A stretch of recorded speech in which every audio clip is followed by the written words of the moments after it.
साथियों, जय मूल निवासी। साथियों, बाबा साहब डॉक्टर B.R. अम्बेडकर 20 मई 1956 को वॉइस ऑफ अमेरिका में एक उद्गार व्यक्त किया था कि लोकतंत्र और ब्राह्मणवाद एक साथ नहीं चल सकता है।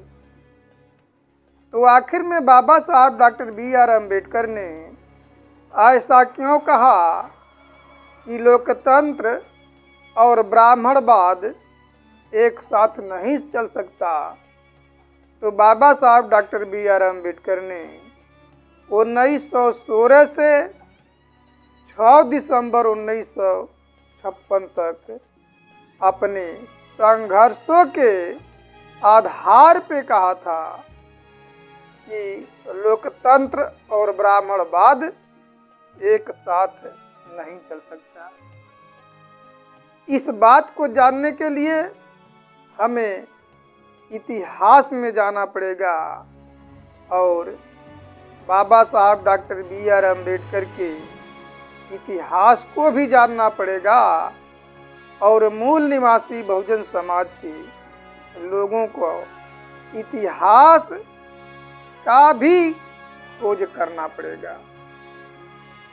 तो बाबा साहब डॉक्टर B.R. अम्बेडकर का इतिहास अति प्राचीन आदिवासियों, आदि निवासियों और मूल निवासियों के आधार पे था इतिहास, और उसी से क्रमबद्ध इतिहास है कि जब हमारे देश में मूल निवासियों का शासन और समय रहा तो हमारा देश कभी भी गरीब नहीं हुआ, न गरीब रहा, क्योंकि उस समय श्रम की मर्यादा थी। श्रमिक ही श्रेष्ठ और पूज्य थी। और जब हमारे देश में बौद्धों का शासन आया तो हमारा देश कभी भी गुलाम नहीं हुआ, न गुलाम रहा, क्योंकि वे लोग समझदार थे। वे लोग एक हो करके, संगठित हो करके रहते थे। वे लोग देश के प्रति समर्पित थे। आत्मसम्मान की भावना, स्वाभिमान की भावना उनके अंदर कूट कूट के भरा था। लेकिन जब हमारे देश में ब्राह्मणों का शासन आया तो चूंकि ब्राह्मणों का जब शासन आया तो ब्राह्मण स्वार्थी थे। उन लोगों ने विदेशी आक्रमणकारियों के आगे घुटने टेक दिए, क्योंकि ब्राह्मण स्वार्थी होता है, पोषक होता है, और उन्होंने देश को जातिवादी, छुआछूत, ऊंच नीच में बांट करके यहाँ के लोगों को असंगठित कर दिया। इसीलिए यहाँ के लोगों में एकता नहीं हो पाई और राष्ट्र की राष्ट्रीयता समाप्त हो गई। स्त्रियों की मर्यादा लूटी गई और देश हमेशा गुलाम रहा, प्रतंत्र रहा। आज ब्राह्मणवाद के चलते लोग अशिक्षित हुए, असत्य हुए, संस्कार विहीन हुए, झूठा, गाली, काहिर, कायल, चोर, व्यभिचारी और स्वार्थी बने। इन ब्राह्मणवाद के चलते भारतीय लोग अन्यायी, अत्याचारी, अस्वाभिमानी और भ्रष्ट बने, कामचोर बने, श्रम की मर्यादा समाप्त हो गई, राष्ट्र अंधविश्वास की ओर चला गया, ढोंग की ओर चला गया, पखंडवाद की ओर चला गया। जबकि बौद्धिस्ट लोगों के समय में ज्ञान और विज्ञान अपने चरम सीमा पे था। उस समय श्रमण संस्कृति थी और उसी आधार पे, आध्यात्मिक विज्ञान के आधार पे लोगों का जीवन यापन होता था।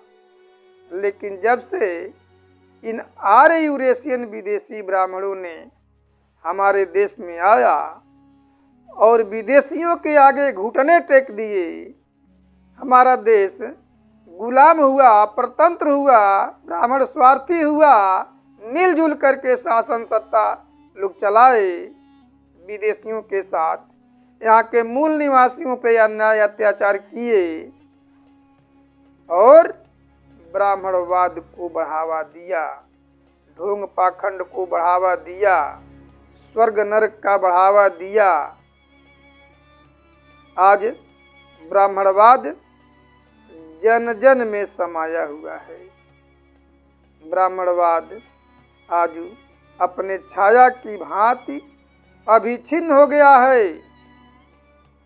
ब्राह्मणवाद में हम लोग जीते हैं, पैदा होते हैं, ब्राह्मणवाद में जीते हैं और ब्राह्मणवाद में मर भी जाते हैं, लेकिन फिर भी ब्राह्मणवाद हमारा पीछा नहीं छोड़ता। यह एक बहुत ही भयंकर और विचित्र हो गया है। यदि इसकी तुलना किया जाए तो ब्राह्मणवाद की तुलना किया जाए तो रूस के जार, रोम के पोप, चीन के मंचू और मिस्र के कुरैशी से भी तुच्छ हैं सब। यानी ब्राह्मणवाद पहले है, उसके बाद सब कुछ है। ये ब्राह्मणों का सिद्धांत हो गया है। दोस्तों, आज ब्राह्मणवाद एक कोढ़ की भांति भयंकर और अप्रिय हो गया है। यदि ब्राह्मणवाद को परिभाषित किया जाए तो इस समय का वर्तमान में जो खतरनाक बीमारियां हैं, AIDS, cancer, dengue, swine flu, Omicron और कोरोना से भी खतरनाक ये बीमारी ब्राह्मणवाद हो गया है। समझ में नहीं आता है कि इससे बचा जाए कि हमेशा के लिए जड़ से समाप्त कर दिया जाए। तो दोस्तों, ये विषय आप पे छोड़ता हूँ कि ब्राह्मणवाद से बचा जाए, इसे हमेशा के लिए समाप्त कर दिया जाए, क्योंकि ब्राह्मणवाद आज जन जन में समाया हुआ है। एक मूल निवासी लेखक बुद्ध परमहंस ने उद्गार व्यक्त किया था कि असहयोग ही ब्राह्मणवाद का भयंकर मौत है। यानी ब्राह्मणों का सहयोग करना ही बंद कर दीजिए, वो अपने आप मिट जाएगा और जीवन के हर एक क्षेत्र में उनको पूछना, उनका सहयोग करना बंद कर दीजिए। आज ज्ञान और विज्ञान का युग है। विकास और विश्वास आज के युग का मापदंड है और विकास के लिए विज्ञान को अपनाना होगा और ब्राह्मणवाद को छोड़ना होगा, क्योंकि ब्राह्मणवाद बहुत ही भयंकर अंधविश्वास है और अंधविश्वास सर्वनाश की जड़ है। तो दोस्तों, आज ये ब्राह्मण, बिचौलिए, घूसपैठिए, ये लोग हमारे देश में नीचता पे उतर आए हैं। अब तो एकदम अपने जितना हो सके उतना नीचता पे उतर आए हैं। ये आक्रमणकारी, बहुरूपीय, बिचौलिए, घुसपैठिए आज दलितों के साथ, पिछड़ों के साथ, मूल निवासियों के साथ अन्याय अत्याचार कर रहे हैं। इनकी अन्याय अत्याचार चरम सीमा पे है। आप लोग देखे होंगे हासरत की अछूत बेटी को, दलित बेटी को इन लोगों ने, ब्राह्मणवादियों ने बलात्कार करके हत्या कर दिया और उसके रीढ़ की हड्डी तोड़ दी गई, उसकी जुबान काट ली गई और शासन के सह पे उसकी लाश को रात में ही जला दिया गया। उसके परिवार को भी नहीं दिया गया। अपनी शासन सत्ता बचाने के लिए ब्राह्मणवाद पुलवामा जैसे घटना कराया। 40 फौजियों को निर्मम हत्या करवाया अपने शासन सत्ता को बचाने के लिए। आज मुजफ्फरनगर की घटना देख लीजिए, सहारनपुर की घटना देख लीजिए। मुसलमानों को 20-25 ब्राह्मण, आरएसएस के कार्यकर्ता, बजरंग दल के कार्यकर्ता, विश्व हिंदू परिषद के कार्यकर्ता, ये लोग मुसलमान को पकड़ते हैं, एक को पकड़ते हैं और उसको पीट पीट करके मार देते हैं। उनका हत्या कर दिया जाता है, सरेआम सड़क पे कर दिया जाता है, क्योंकि हिंदू मुसलमान करने के लिए, भारत पाकिस्तान करने के लिए, मुसलमानों को और हिंदुओं को अलग अलग ध्रुवीकरण करने के लिए, पोलराइजेशन करने के लिए, शासक बनने के लिए ये लोग इतना नीचता पे उतर आए हैं। आतंकवादी मुसलमानों को और सिखों को आतंकवाद के नाम पे हत्या करवाया जा रहा है। आदिवासियों को नक्सलवाद के नाम पे मारा जा रहा है। तो दोस्तों, आज इतना निष्ठा पे ब्राह्मण उतर आया है। अब आइए मैं सीधा सा बताते हैं कि ब्राह्मणवाद का मतलब क्या होता है। ब्राह्मणवाद का मतलब हिंदू धर्म, हिंदू धर्म को ही ब्राह्मण धर्म कहते हैं, यानी हिंदू धर्म ही ब्राह्मण धर्म है और ब्राह्मण धर्म को मानने वाला ब्राह्मणवाद है। और ब्राह्मणवाद का मतलब ब्राह्मणों के धार्मिक आदेश को मानना ब्राह्मणवाद है। जन्म के आधार पे ब्राह्मणों को ऊंच और अपने को नीच मानना ब्राह्मणवाद है। ब्राह्मणों के काल्पनिक देवी देवताओं के नाम पे पर्व और त्योहार मनाना ब्राह्मणवाद है। ब्राह्मणों के काल्पनिक देवी देवताओं के महिमा मंडन का, किताब का पूजा करना, श्रद्धा पूर्वक उनको पढ़ना और दूसरे को सुनाना और दूसरे को पढ़ाना भी ब्राह्मणवाद है। शादी विवाह में ब्राह्मणों को बुलाना और ब्राह्मणों से शादी कराना ब्राह्मणवाद है। शादी से पहले कन्या बनना के लिए ब्राह्मणों से पूछना, जब हमारे लोग ब्राह्मणों के पास जाते हैं शादी के लिए गन्ना बनना पूछने के लिए, तो ब्राह्मण कहता है कि लड़का मूस भरम और लड़की बिलार भरम। ये तो मुसवा बिलरिया मुसवा के तुड़ गई, ई तो शादी ठीक नहीं बा। यानी ब्राह्मण मनुष्य को चूहा बना देता है गन्ना बना दे के, और औरत को लड़की को बिल्ली बना देता है, और फिर दूसरे तरह से पैसा लेकर के देखता है तो कहता है कि हाँ अब दूसरे गुण से शादी बन गई है। जो कोर्ट मैरिज करा लेते हैं आखिर में उन लोगों की शादी कैसे सफल रहती है?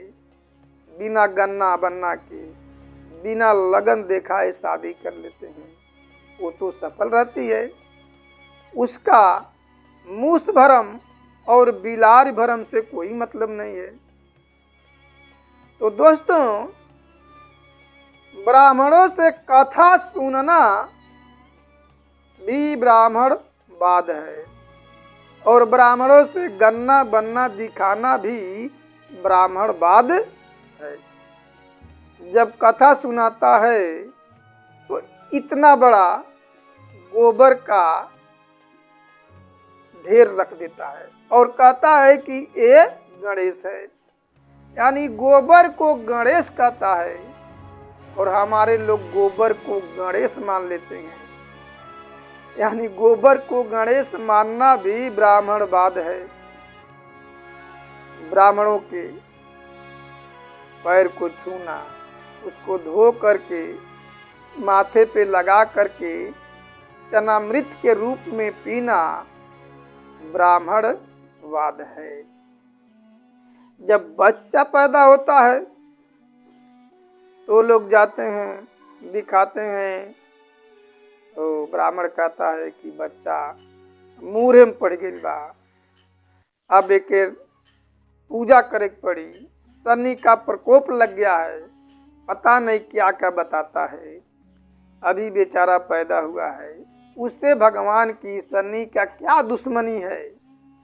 और शनि भी तो एक ग्रह ही है पृथ्वी के जैसा, तो फिर उस बच्चे से उसकी दुश्मनी का है, इतना ज़्यादा हमारे मूल निवासी बहुजन समाज के लोगों को गुमराह कर देता है, इन लोगों का दिमाग खराब कर देता है, और कई हजार रुपए मूल निवासियों का खर्च करा देता है। ये सब ब्राह्मणवाद है।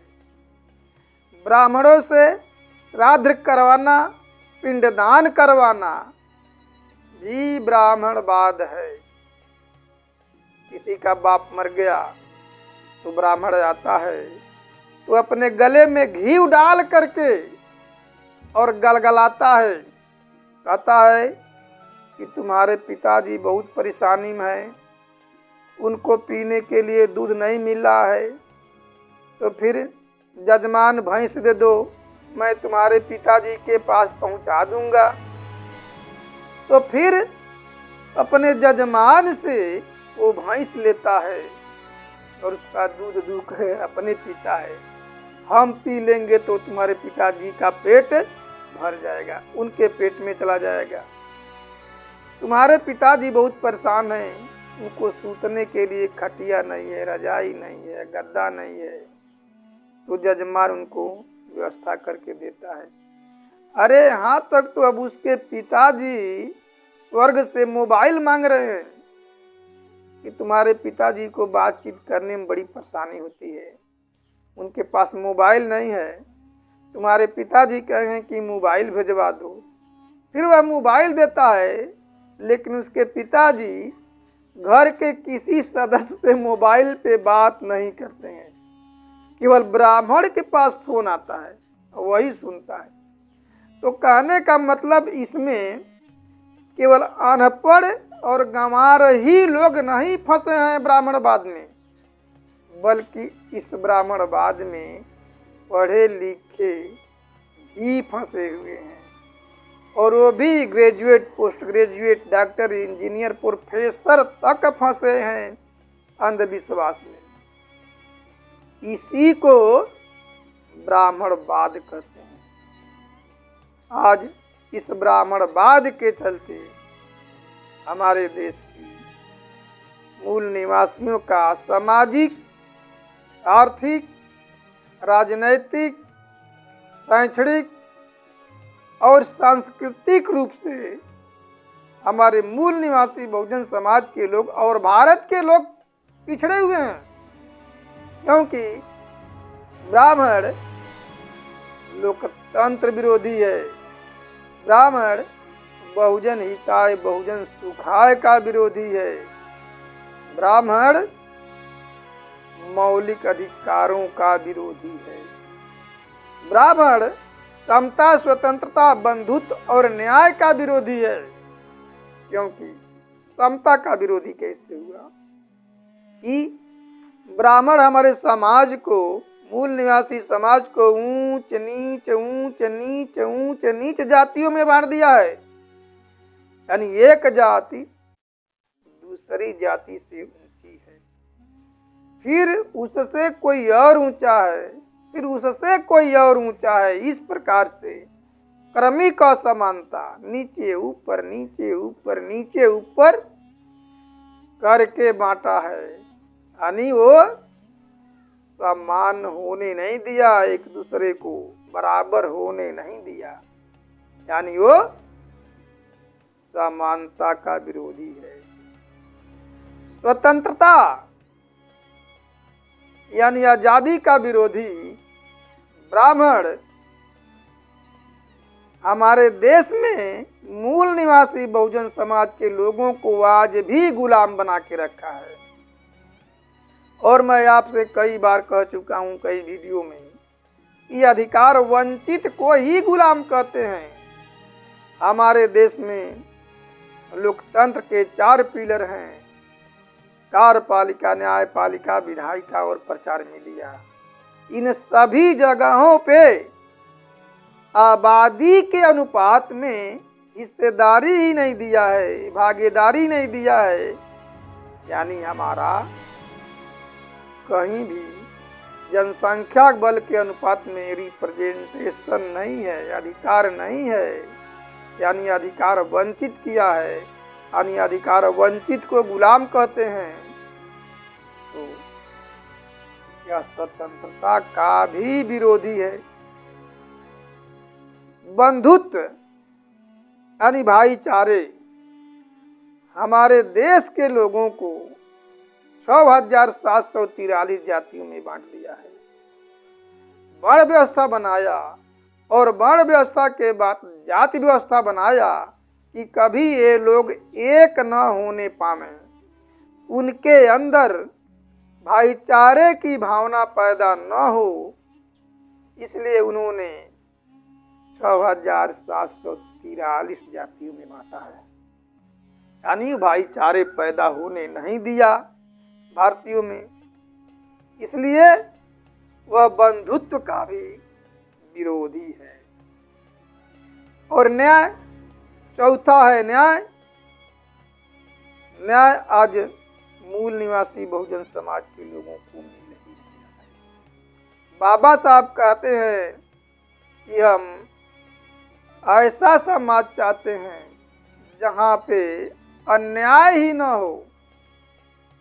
इसकी बात किए थे बाबा साहब कि अन्याय न हो, सभी लोगों को न्याय मिले।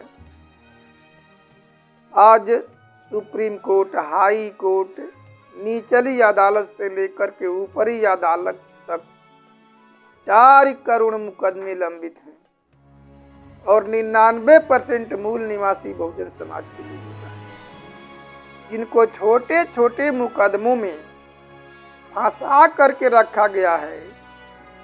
उनको आज तक न्याय नहीं मिला। और जिन लोगों को न्याय मिला तो पता चला कि उनका जीवन लीला ही समाप्त हो गया। इतने लोगों को तो उनके बेटी बेटा अब लड़ रहे हैं मुकदमे, उनको भी न्याय नहीं मिला। यानी एक छोटी सी केस मुकदमे में बरसों लगा देते हैं। न्याय के नाम पे उनको तारीख मिलता है, लेकिन न्याय नहीं मिलता है। यानी ब्राह्मण न्याय का भी विरोधी है। और बाबा साहब डॉक्टर B.R. अम्बेडकर प्रियम्बल में लिखे थे भारतीय संविधान के प्रस्तावना में कि हम भारत के लोग समता, स्वतंत्रता, बंधुत्व और न्याय पे आधारित समाज और राष्ट्र का निर्माण करते हैं। इसी आधार पे बाबा साहब डॉक्टर B.R. अम्बेडकर लोकतंत्र का निर्माण किया और लोकतंत्र विरोधी ब्राह्मण काम कर रहे हैं। समता विरोधी, समानता विरोधी, बंधुत्व विरोधी, न्याय विरोधी, यानी हमारे मौलिक अधिकारों का विरोधी, लोकतंत्र का विरोधी। तो अब आप ही अनुमान लगाइए कि लोकतंत्र और ब्राह्मणवाद कैसे एक साथ चल सकता है। यानी बाबा साहब डॉक्टर B.R. अम्बेडकर इसीलिए कहे थे कि लोकतंत्र और ब्राह्मणवाद एक साथ नहीं चल सकता। लेकिन बाबा साहब डॉक्टर B.R. अम्बेडकर का ये लोग जरूर विरोध किए और अपमानित भी किए। लेकिन बाबा साहब डॉक्टर B.R. अम्बेडकर अटल, दृढ़ विश्वासी और हिमालय के जैसा अडिग अपने मूल निवासी महापुरुषों की, तथागत गौतम बुद्ध, कबीरदास, रविदास, छत्रपति शिवाजी महाराज, जिजाऊ और छत्रपति साहू जी महाराज, राष्ट्रपिता ज्योतिबा फूले, इन सभी लोगों को विचारों को, इन सभी के विचारों को उन्होंने वैचारिक हथियार बना करके लड़ाइयाँ लड़ी और लड़ाइयाँ लड़ करके मूल निवासी बहुजन समाज के पवित्र ग्रंथ संविधान की रचना किया, जो अभेद है। आज तक ब्राह्मण उसमें भेद नहीं कर पाया। ब्राह्मण परेशान है इससे। लेकिन मूल निवासियों में से कुछ चमचे दलाल भड़वे की वजह से उसमें छेद करने में सफल हो रहा है। ये मूल निवासी बहुजन समाज के लोगों को समझना होगा कि ब्राह्मण अपने स्वयं भेद नहीं कर पा रहा है, लेकिन मूल निवासियों के सहयोग से छेद करने में सफल हो रहा है। हमें उन मूल निवासी की जो चमचे दलाल भड़वे हैं, उन लोगों से कहना है कि अपने कुर्सी के लिए तुम संविधान में छेद कर रहे हो, संविधान के विरुद्ध जा रहे हो। तुम्हारे आने वाले बच्चे और आने वाले पीढ़ी तुमको बख्शेंगे नहीं, तुमको कभी मान सम्मान देंगे नहीं, क्योंकि भाई के भेद से ही छेद किया जा रहा है। यदि भाई, रावण का भाई विभीषण, यदि रावण को नहीं बताया होता कि नाभि में अमृत है, तो राम नहीं मार पाता। उसी प्रकार से तुम लोग विभीषण का काम कर रहे हो। रावण को तो आज भी सम्मान अब देना शुरू कर दिए हैं मूल निवासी बहुजन समाज के लोग, और सम्मान देते भी हैं। लेकिन विभीषण आज तक गाली के अलावा कभी सम्मान नहीं पाया। वैसे भी ब्राह्मणवाद अब तो अंतिम सांस ले रहा है। और यदि मूल निवासी बहुजन समाज के युवा, छात्र और छात्राएं अगर इसके खिलाफ आवाज उठाते हैं, संघर्ष करते हैं, तो जो ब्राह्मणवाद अंतिम सांस ले रहा है, तो इसका अंतिम संस्कार ही मूल निवासी के छात्र छात्राएं नौजवान कर सकते हैं। आपको इस ब्राह्मणवाद से यदि आजादी चाहिए और सही मायने में अपने देश में सच्चे लोकतंत्र की स्थापना करना है, तो ब्राह्मणवाद को छोड़ना होगा और संविधान को, विज्ञान को अपनाना होगा। तो दोस्तों, आप लोगों ने हमारी बात को सुना, उसके लिए धन्यवाद। जय मूल्य।